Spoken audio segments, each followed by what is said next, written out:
Salut les amis, on se retrouve aujourd'hui pour une nouvelle vidéo pour parler un petit peu de l'affaire Kylian Mbappé. Au début, avant de commencer, je vais faire un tout petit mini débrief de ce qui s'est passé dans les 2 dernières journées. Désolé, j'ai pas pu faire de débrief parce que j'avais un problème technique avec le logiciel de montage de vidéo.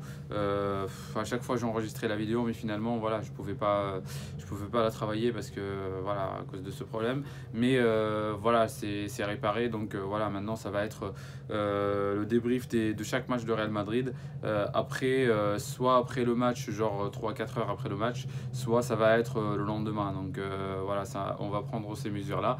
Et du coup, je pense aussi à mettre en place une vidéo Tour d'Europe, genre en 15 minutes le lundi, de parler de tous les matchs d'Europe, ce qui s'est passé dans les championnats. Le Tour d'Europe en 15 minutes à ne pas dépasser, donc voilà, on va essayer peut-être de faire ça aussi. On verra comment ça va être vos réactions, si vous aimez le contenu, voilà, on continue à le faire, sinon voilà, on se limite sur Real Madrid. Puis voilà, donc pour commencer, les deux premières journées de la Liga de Real Madrid. Bon, la première, on était un peu satisfait, enfin un peu beaucoup même du jeu, de style de jeu, du résultat, comment dire, de la gestion d'équipe et de Carlo Ancelotti. Après, moi personnellement, je voulais pas m'enflammer en disant que c'est bon, le Real est parti, elle va faire une saison de fou, parce que je savais et j'attendais des matchs un petit peu plus difficiles. Et contre les Levante à l'extérieur, même si le résultat en soi, il n'est pas vraiment catastrophique, parce que il y avait des années on a gagné la Liga en étant comment dire, en faisant des matchs nuls à Levante, ou même une défaite à Levante. Et même l'année dernière, c'est Levante qui a relancé le championnat en gagnant l'Atlético et en faisant un match nul aller-retour. Donc voilà, c'est pour ça, enfin, les Levante, il ne faut pas dire que oui, c'est une équipe. Moi, je préfère affronter genre des Bilbao, des Real Sociedad que les Levante. Donc bon, c'est plutôt les Levante. Et il y a Betis aussi qui arrive pour le match prochain, et c'est aussi à l'extérieur. Donc quand tu enchaînes des matchs à l'extérieur, surtout voilà, en ce moment on attend le Santiago, on attend de revenir à domicile dans le stade préféré, donc c'est normal qu'il y a un petit peu cet aspect là aussi qui joue sur le résultat. Donc on ne va pas s'enflammer en disant que le Real c'est une catastrophe. Non, parce qu'il y a des choses qui étaient bien, des choses un peu moins bien dans la totalité. C'est que voilà, genre au niveau défensif, il y a plein de trucs à régler. Et même, enfin, je parle de la pression des joueurs, parce qu'en première mi-temps, si on prend juste la première mi-temps, et on peut adapter que la première mi-temps soit sur les deux, sur tout le match, normalement on est bien, les erreurs sont déjà réparées. C'est parce que la deuxième mi-temps, il n'y avait pas, on ne défendait pas comme un groupe comme on faisait au première mi-temps. En première mi-temps, il y avait beaucoup de pressing. On a vu même Hazard, Gareth Bale et tout le monde mettre le pressing pour récupérer la balle le plus rapidement possible. Et ça, on ne l'a pas vu malheureusement les premières minutes de la deuxième mi-temps.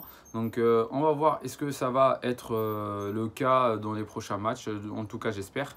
Parce que les problèmes que j'ai vus, c'est plutôt ça, c'est plutôt la défense, parce qu'on a encaissé 3 buts. Et c'est inadmissible de la façon dont on les a encaissés, parce qu'on avait des joueurs en attaque qu'ils étaient tout seuls, voire même plus d'attaquants en face, qu'ils étaient tout seuls dans la surface. Et comme il n'y a pas de marquage, bah, c'est facile de planter des buts. C'est pour ça les Levante ont très peu d'occasions. Ils ont réussi quand même à marquer les trois buts, alors que Real Madrid il a raté des actions en première mi-temps qui pouvaient tuer le match, clairement. Donc bon, voilà, ça c'est ce qui concerne le débriefing des deux journées. Après, on va attendre ce que ça va donner la semaine prochaine, enfin surtout le samedi prochain, contre Real Betis à l'extérieur. J'espère aussi une bonne prestation des joueurs d'Ancelotti, parce que voilà, c'est un terrain aussi hyper compliqué, et c'est dans ces terrains-là que tu arraches les points pour gagner la Liga. Donc voilà, on verra ce que ça va donner. On revient pour l'affaire Mbappé, les amis. L'affaire Kylian, ça chauffe. Donc je sais pas vraiment... je sais où on est au niveau des informations, mais je ne sais pas vraiment ce qui se passe des deux côtés. Parce qu'en fait, comment dire, depuis le début de l'été, on s'enflammait en disant que ouais, Real Madrid veut pas donner une offre, ouais, Real Madrid, machin, et commençait un moment à dire oui, Real Madrid a donné une offre, machin, mais rien n'était officiel. Jusqu'à hier, où Real Madrid a mis une offre pour Kylian Mbappé à table. Donc vous imaginez donc toute la discussion qu'il y avait avant, est-ce qu'il va partir, est-ce qu'il ne veut pas, il y avait des discussions avec le Real Madrid, tout ça. Il y a l'intégralité qui était fausse. Donc c'est pour ça, voilà, il ne faut pas suivre tout ce qui est sur les réseaux sociaux. Mais là, il y a une offre officielle qui a été refusée par le PSG parce que là, le directeur Leonardo au PSG, il a confirmé aujourd'hui que Real Madrid a donné une offre de 160 millions d'euros pour Kylian Mbappé et qu'ils ne l'ont pas accepté parce que pour eux, c'est hors de question qu'ils lâchent Kylian Mbappé avec une somme moins de ce qu'ils l'ont acheté à Monaco. Donc c'est pour ça ils veulent pas. Pour eux, c'est une perte si Kylian Mbappé il part avec une somme moins grosse que celle-là qu'ils ont donnée à Monaco. Mais dans le fait que le discours de Leonardo, moi je vois ce discours comme un discours empoisonné. Parce qu'en disant qu'il voulait montrer à Mbappé que Real Madrid donnait pas la valeur à Mbappé de ce qu'il méritait en fait. Il voulait dire que genre au PSG, t'es le plus important. C'est quoi la phrase en disant qu'il y avait 3 offres, on a donné 2 offres à Kylian Mbappé, une qui était juste en dessous des 2 joueurs préférés, donc ça va être Neymar et Messi, et une qui était au-dessus. Donc après il a dit on n'a pas donné au-dessus du projet, donc voilà, c'est au-dessus à peu près quoi, enfin voilà, mais pour montrer que tu es le plus important du club. C'est quoi la phrase enfin, il pensait à quoi en disant cette phrase? Moi je vois une chose, c'est qu'il veut dire à Kylian Mbappé, en disant aussi la phrase en disant que Real Madrid a donné l'offre au dernier moment quand il reste 7 jours pour la fin du mercato pour dire que Real Madrid a fait l'effort pour montrer à Kylian qu'ils ont fait l'effort et qu'ils n'ont pas pu le recruter parce que PSG a refusé l'offre et que voilà et qu'il ne peut rien à part partir libre au Real Madrid l'année prochaine. Donc tout ça, et en plus il a dit que c'est illégal, il a utilisé des mots un peu compliqués. Et du coup moi tout ça je l'analyse d'une manière en disant que c'est un discours empoisonné de la part de Leonardo qui veut manipuler Kylian Mbappé en disant que nous, on te traite à ta juste valeur. Et voilà, on sait que toi, pour nous, tu es le plus important dans le projet. Alors que Real Madrid, ils ont donné une offre moins grosse que celle de Monaco. En plus, voilà, c'est à 7 jours de la fin du mercato. Pour dire que genre le Real il s'en fiche de toi en tant que joueur, mais ils veulent juste l'image de Kylian Mbappé, ils veulent juste voilà. Et ça c'est vraiment de la manipulation. Et donc là, pour moi, Leonardo a fait rentrer le PSG dans un champ de bataille inconnu. Pourquoi je dis ça? Parce que Florentino Pérez, c'est sa spécialité. Déjà, peut-être l'offre au dernier moment, il avait une raison. Parce que après, ça ne veut pas dire qu'il ne voulait pas recruter. Parce que regardez avec De Gea, ce qui s'est passé au dernier moment, c'était le dernier jour. Pourquoi laisser au dernier jour? Je ne sais pas, mais peut-être parce que moi, je trouve que les médias espagnols, ils font un travail. Et Florentino Pérez, il n'est pas con. Donc il sait que les médias espagnols ils sont en train de travailler déjà le champ de bataille. Donc il se dit, au bout d'un moment, voilà, ils vont finir par convaincre le clan de PSG et de Mbappé que Real Madrid va faire l'offre, il va bouger pour le Real Madrid parce que déjà dans le programme et Chiringuito, ils disaient tout le temps que ça va être en fin d'août. Et ils avaient certainement raison, regardez, parce que ça vient en fin d'août. C'est peut-être voilà, pour laisser le clan PSG et Mbappé réfléchir en disant que Real Madrid il va bouger en fin d'août et qu'il va essayer de recruter Mbappé et que peut-être voilà, donc avoir déjà l'image que Mbappé ne veut pas renouveler avec le PSG et que Mbappé veut partir au Real et que Real veut le recruter avec une somme. Et du coup, ils étaient en attente de l'offre. C'est pour ça, voilà, donc là, c'était déjà tracé. Imaginez le travail des médias juste avant que ça se passe tout ça, là.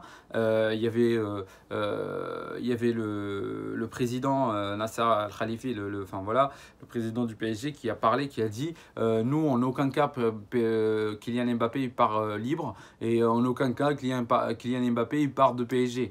Mais sur quoi tu te bases déjà? Parce que Mbappé il a refusé toutes les offres que tu as données.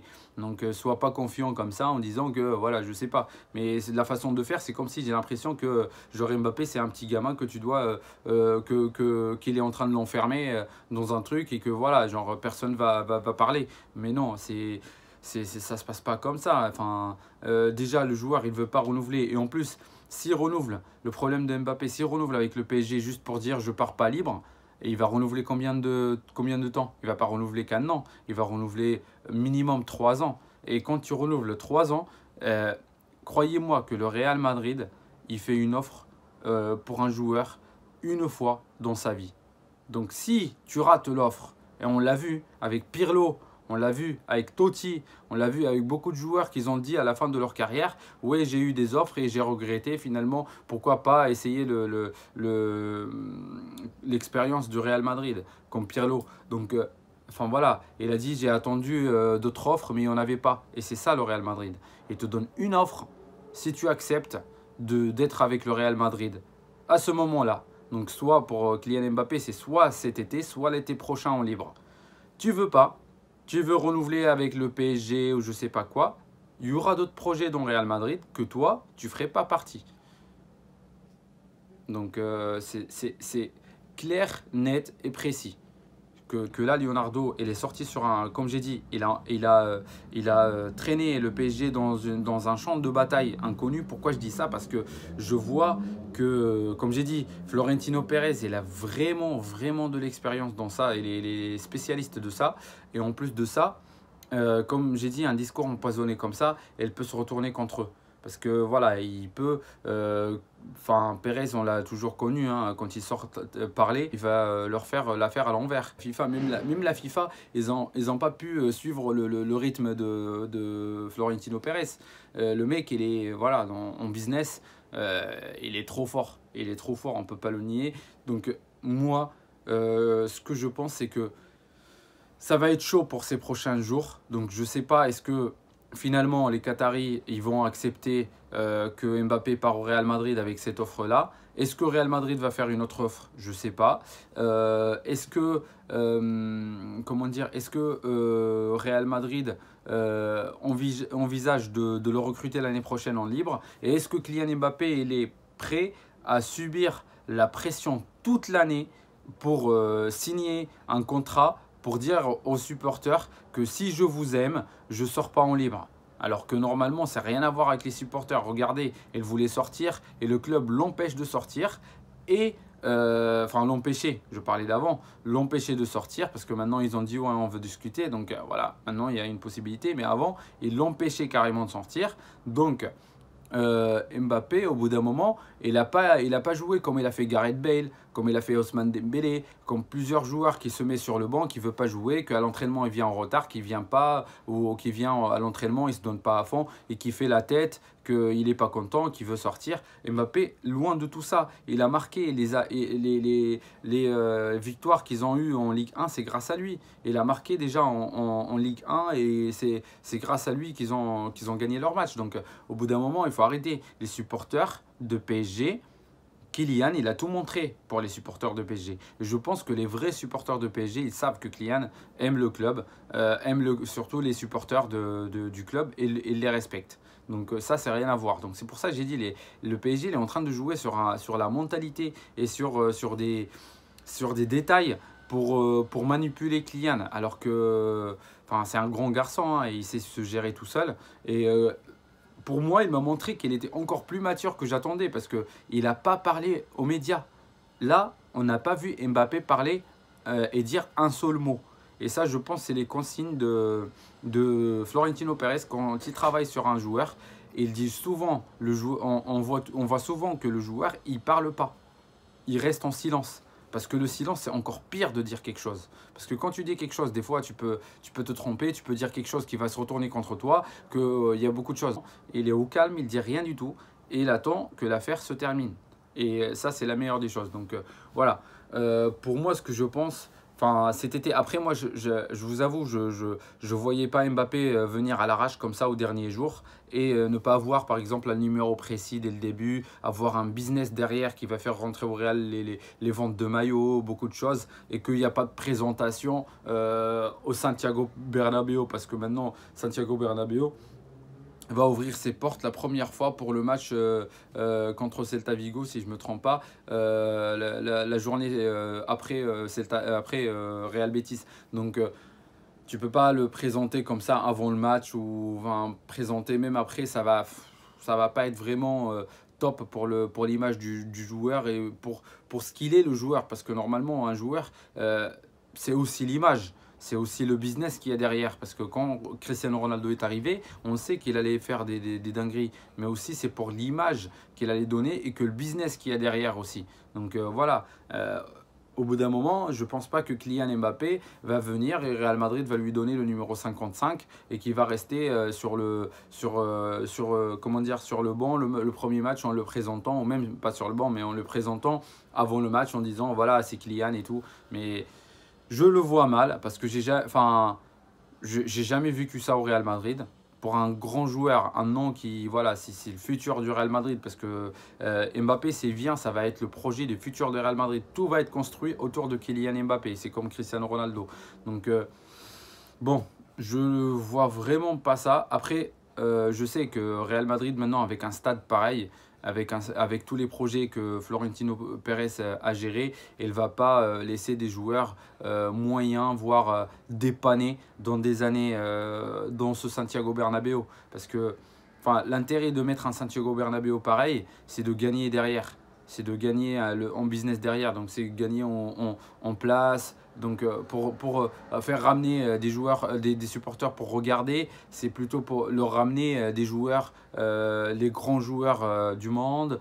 Voilà, donc je pense que Pérez, on l'a toujours connu avec l'époque galactique et tout. Lui, c'est les grands noms, on connaît ça dès le début. Donc après, va falloir, est-ce que Mbappé va venir cet été ou l'été prochain, ou il va renouveler entre-temps en subissant la pression de PSG au cours de l'année. Et finalement, le projet de Real Madrid va se réaliser sur, par exemple, Haaland ou sur un autre joueur, j'en sais rien. Donc pour l'instant, pour moi, je vois vraiment Mbappé finir au Real parce que c'est son rêve d'enfance et je pense que même tu mets n'importe quelle pression, Mbappé elle va pas céder parce que voilà, c'est son rêve d'enfance, il veut jouer au Real Madrid et quand tu te vois dans un club comme ça et c'est ton club de cœur, même si on te donne je sais pas combien d'argent, tu vas rester. Donc ça dépend parce que les joueurs, voilà, soit c'est l'argent, comme Neymar qui va aller au PSG juste pour l'argent, ou voilà des joueurs qui veulent jouer dans leur club de cœur, même si en passant et après il part ailleurs, mais il passe par son club de cœur. Et comme j'ai dit, au Real Madrid, Pérez il doit être précis par rapport à ça, que le Real Madrid l'a déjà dit, il a toujours dit Florentino Pérez, le Real Madrid c'est comme un train qui vient une fois dans ta vie. Donc il ne faut pas le rater. Si tu le rates, tu ne l'auras plus. Donc c'est pour ça, il faut vraiment penser côté Mbappé, de ne pas céder, de ne pas tomber sur la manipulation de PSG pour prolonger un contrat même d'un an, pour dire oui, comme ça je ne partirai pas libre et comme ça le Real Madrid va m'acheter. Le Real Madrid, c'est cet été la somme donnée. Donc cet été, soit l'été prochain libre, soit pas du tout. Donc il y a 3 choix, il n'y a pas un quatrième. c'est ce que je vois pour l'instant et ce que j'analyse les infos. Donc on va attendre, là ça chauffe. Et en tout cas, s'il y a quelque chose officiel ou quoi, je ferai un débrief par rapport à ça. On parlera de Kylian Mbappé, de système de jeu avec lui, beaucoup de choses. Donc pour l'instant, voilà, pour l'instant on suit juste les infos et j'essaye de débriefer un petit peu ce que j'ai vu. Donc là, comme si c'était une information principale dans la série Mbappé qui va sortir prochainement sur Amazon Vidéo ou sur, ou sur Netflix, j'en sais rien. Donc voilà, là c'était une saison principale dans la série que je voulais aborder avec vous. Donc voilà, on arrive à la fin de la vidéo, merci d'avoir regardé. On se retrouve soit avec une nouvelle vidéo de Mbappé en parlant s'il vient et s'il vient pas, soit dans la vidéo de Real Betis, Real Madrid, l'affiche de la semaine prochaine. N'hésitez surtout pas à vous abonner à la chaîne. Je le dis pour une dernière fois, non je rigole, je le dis tout le temps, mais je vais dire ça à Florentino Pérez, il ne va pas être content. Il n'y aura pas de Kylian Mbappé, ni rien du tout s'il n'y a pas des abonnés. Et c'est que les personnes qui regardent la vidéo, s'ils sont des Madrilènes, ne s'abonnent pas à la chaîne. Donc ça, on est clair, net et précis. Et si vous voulez Kylian Mbappé, voilà, vous savez quoi faire. Il y a le bouton sur le côté, juste à appuyer pour s'abonner. Voilà, c'était une petite blague dans de bonne humeur entre madridistas. Donc voilà, portez-vous bien d'ici là et on se retrouve pour la prochaine vidéo. Merci, ciao.